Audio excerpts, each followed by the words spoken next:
thank you so much for watching.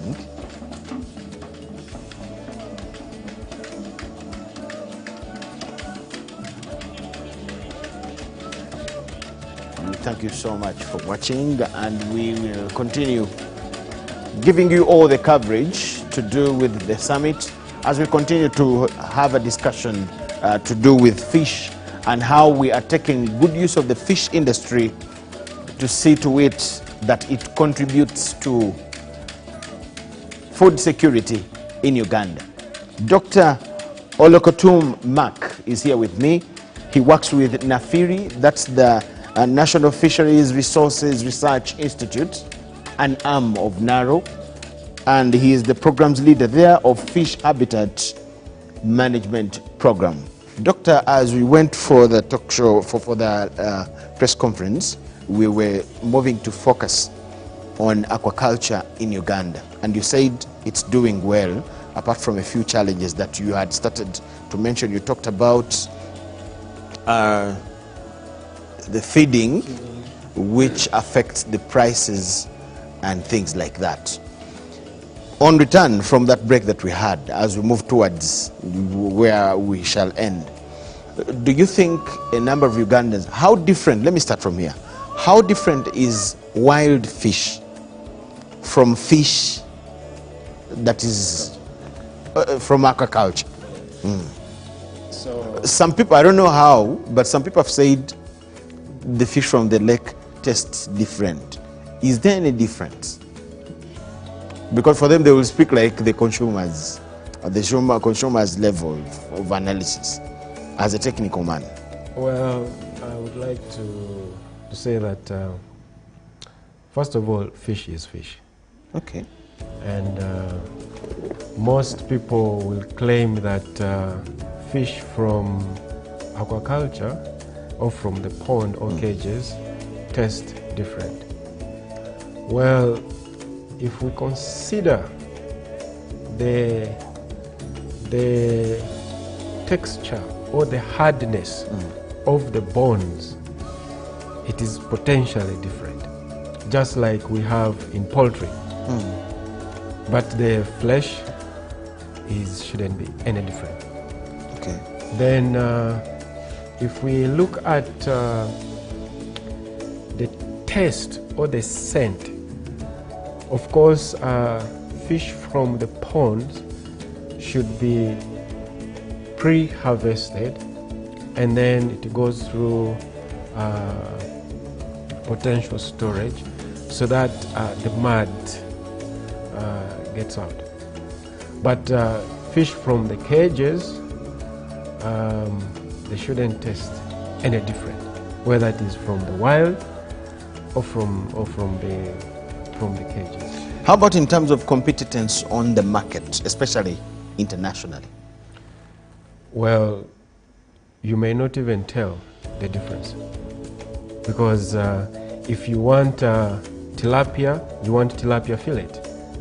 That's all. The fillet of tilapia will taste the same, and will have the same competitive advantage in the market. Okay. The only difference will be is that you are assured of, let's say, 1 ton of tilapia for a given market, because you're the one producing it.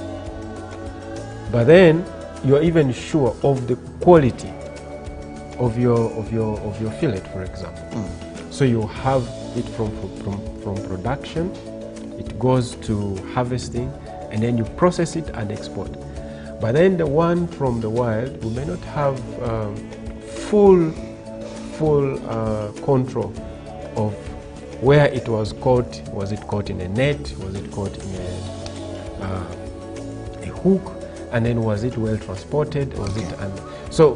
But if we follow the processes of harvesting and post-harvest and maintain those best management practices, they should be. So the only challenge will be in the continuous supply for the market. Okay.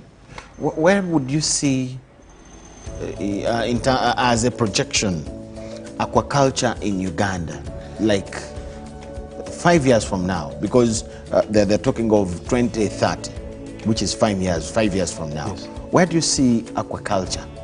Do we have a speed that is really promising? Well, we can go back and know that NAFIRI is an African Union Center of Excellence for capture fisheries, aquaculture and climate change. And as NAFIRI, we are already doing selective breeding of selected fish species, so that we can catch up with sustainable fish production. And our government is actually supporting this. There's also policy directives that we must produce Just a second, Doctor. To you watching us, that's the President of the Republic of Somalia, President Hassan Sheikh Mahmoud, on departure, having attended the Comprehensive Africa Agriculture Development Program Summit, especially the extra,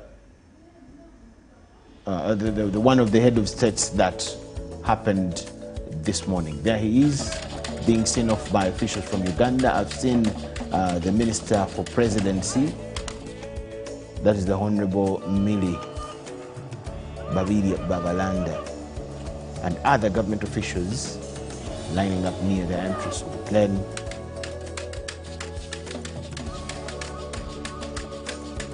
And there he boards.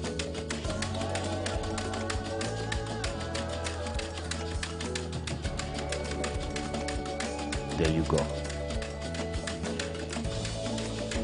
Yes, we'll give you all the departures of the different dignitaries, and we have a team at Entebbe International Airport to do that job just like they've just done it now, giving us the departure of His Excellency Mohamud Hassan, President of the Federal Republic of Somalia.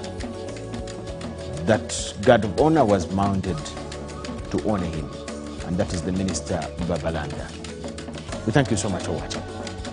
Yes, Doctor, you were still telling us.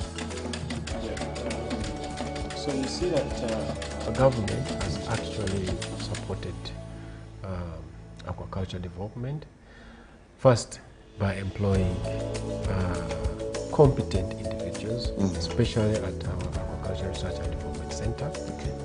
And then on top of that, we are going to actually try to solve the problems concurrently, both the problem of seed and the problem of feed. Right now, we have one of the biggest feed mill in the country. We are producing a floating feed, which should be tending to help our farmers to actually have good quality feed. Then on top of that, we are also trying to reduce effort on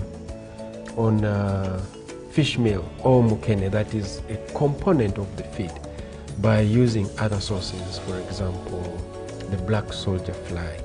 So it is to replace fish meal. It is highly nutritious to actually replace fish meal. Why? What's wrong with us feeding our fish with mukene fish itself again? Because we want to reduce competition for the same fish. We want to increase availability of fish to everybody, but we also don't want to use fish to feed fish. So what's wrong with that? It will not be available because the mukene that you would have actually eaten, there and then we would use it to produce fish in 8 months. So it is practically not available. And that is highly nutritious, but then it will take a longer process for you to get the fish. Then we also have technology such as algae to complement the feed. So we try to solve both problems, the one for seed and also the feed, because feeding fish is one of the most, it contributes at about 40 to 60% of the expenses. So you will see that once we bridge that gap, we will support aquaculture uptake and actual production. Then if you've heard of the aqua parks, aquaculture parks, both in Lake Victoria and Apache, both land in the Apache area and then Lake Victoria for water-based, so that people can take up these aqua parks to actually grow fish and gain income, increase the fisheries production, and of course support the agricultural GDP. Okay. Yes. And if we go back into other areas such as molecular aspects, are we able to undertake genetic improvement? Not doing genetic modification, but can we cross fishes at different generations to see that we actually end up with what? With a proper and highly competitive fish in the market. Okay. How much is the contribution of aquaculture on the total kind of fish Production that we consume as a country, or both for market and home use? Right now, it is much lower, because I would say 80% of the fish we are actually producing in the country is from the wild. 20% could be from aquaculture. Okay. But our target as a country is to have 90% of it to actually come from aquaculture. And that's why I mentioned that if we do assessments of the potential areas that can support aquaculture production, allow investments into aquaculture development, reduce prices on cost of feed, will actually sustain aquaculture production.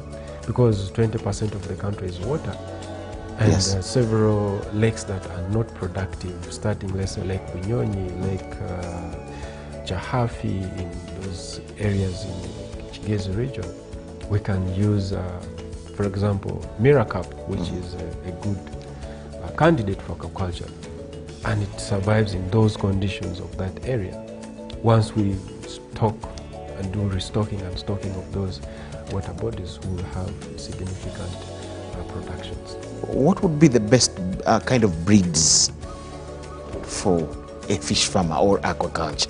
If I want to go into that venture, Yeah. what would be the best kind of breeds to think of or go for? Well, we would go region by region, because this country is divided into agroecological zones. Yes.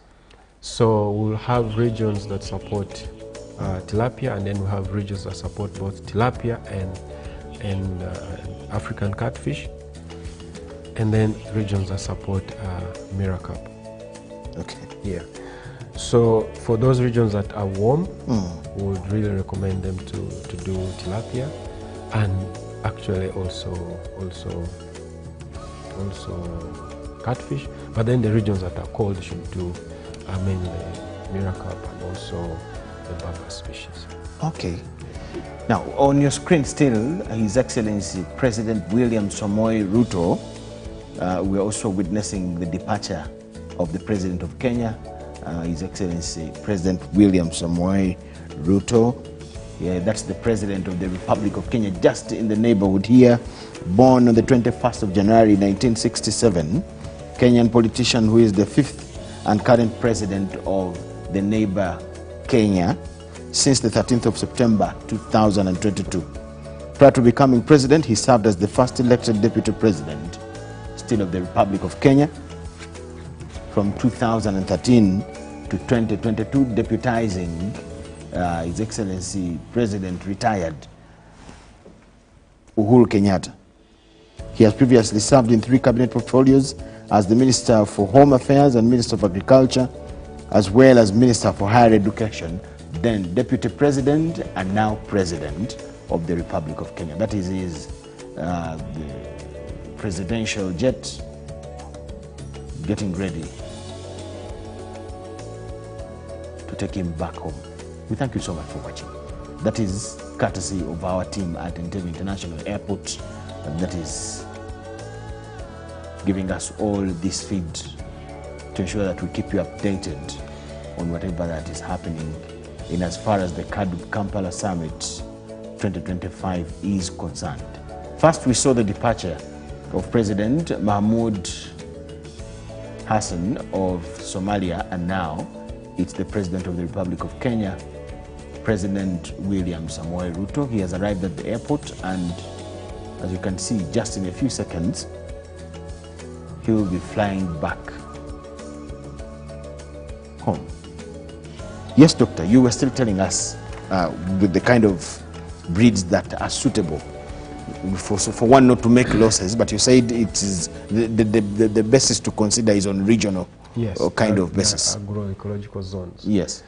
So, but as a country, as of now, we have majorly three candidates. Yes. That is tilapia, or the Nile tilapia, and then we have the African catfish, or emale, depending. And then we have the Miracap. It has very nice... what is Miracap in Uganda? Miracap, it should be in the group of Chisinja. Okay. I think it is in the group of Chisinja. I hope it's the correct Uganda name. But it's actually interesting that it grows and it use, or if it is in the wild, it actually feeds on grass. Okay. Grass, I think. What's the market of Mali like?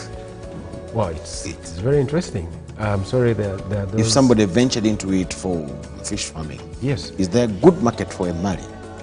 I was interacting with someone from a farm in Mitiana. They have actually done mapping of all the farmers of Mali, of African catfish. So that alone, it shows the market is actually good. I don't know if I still have his card. And from the Masheda Foods, they are doing outgrowing of catfish in the country. So it was a very good engagement we had with them, meaning that the market is actually there.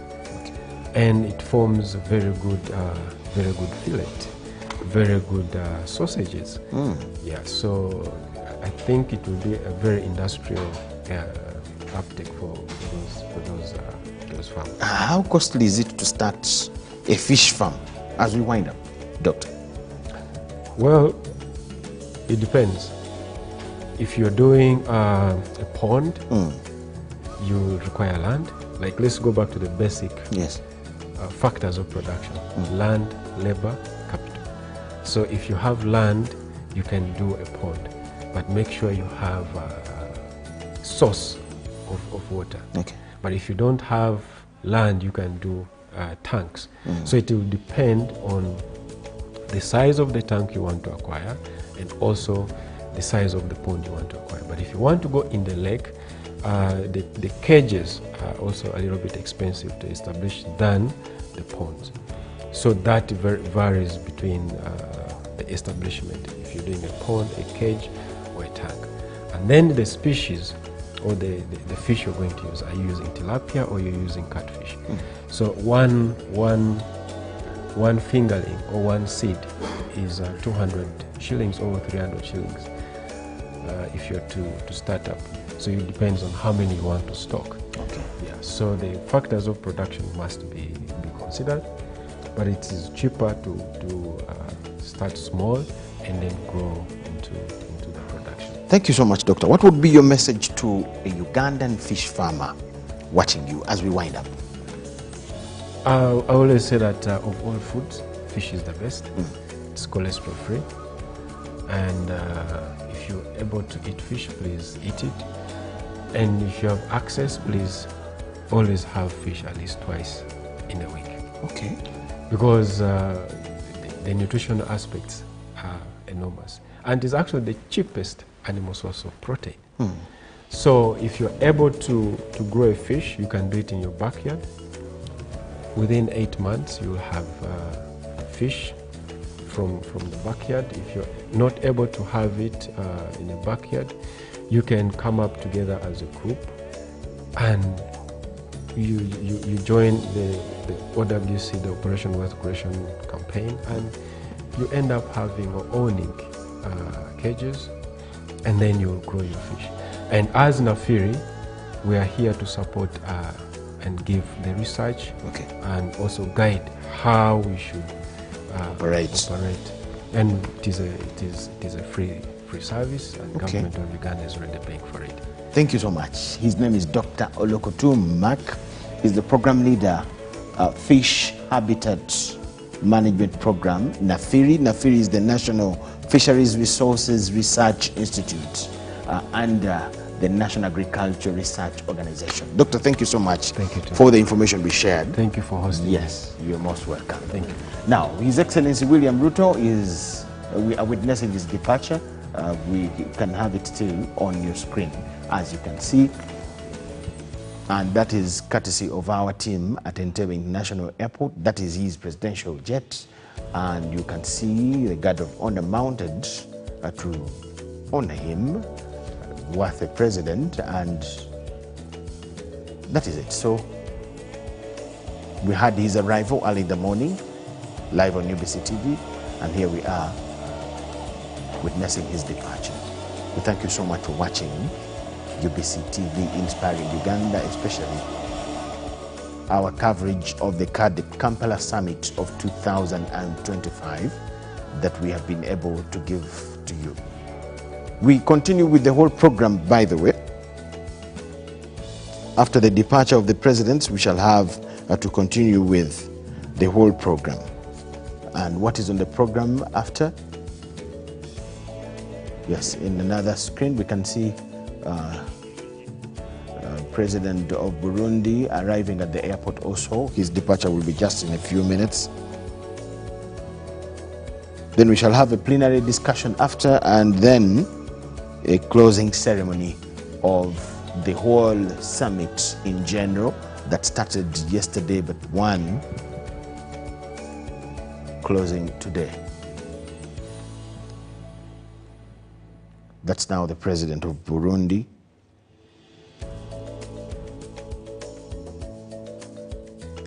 Arriving at Entebbe International Airport for his departure.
nation hungry for truth, a world where every story matters. There exists a beacon of trust and reliability. For decades, they've been our voice and our window to the world, holding the mirror of our history. With 4 TV stations and 11 radio channels spanning 27 languages, they stand as guardians of information, defenders of truth. With Mascari heritage advantage, they uphold every citizen's right to reliable and free information. Their archived stories shaped our past and illuminate our present.